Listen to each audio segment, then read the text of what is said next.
नमस्कार दोस्तों, आप सभी का बहुत बहुत स्वागत है मेरे चैनल पे।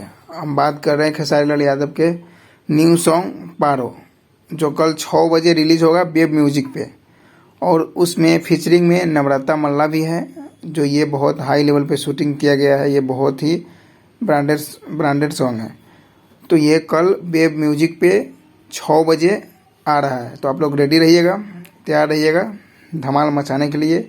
और इसमें शिल्पी राज गाई हुई है और खेसारी लाल यादव दोनों सिंगर है, मतलब दोनों गाए हुए हैं सॉन्ग को। और फीचरिंग में नम्रता मल्ला है, जो आप सब जानते होंगे। ये बहुत ही अच्छी डांसर भी है और अच्छी एक्टिंग भी करती है। तो एक सॉन्ग ये खेसारी लाल के साथ कर चुकी है पहले भी। नम्रता मल्ला बहुत ही फेमस डांसर है और अपना ब्रांडेड खेसारी लाल यादव जी है। तो यही अपडेट था। चलिए मिलते हैं नेक्स्ट वीडियो में। आप लोग चैनल को सब्सक्राइब कर लेंगे और लाइक कर लेंगे। थोड़ा सा आप लोगों का सपोर्ट का मतलब ज़रूरत है।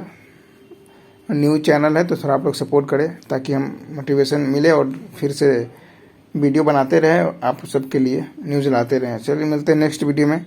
अभी थोड़ा कहीं और है तो कंफर्टेबल फील नहीं हो रहा न्यूज़ बनाने में। थोड़ा सा आवाज़ को लेकर के इशू है, तो आप लोग थोड़ा मैनेज कर लीजिएगा। मिलते हैं नेक्स्ट वीडियो में। जय हिंद।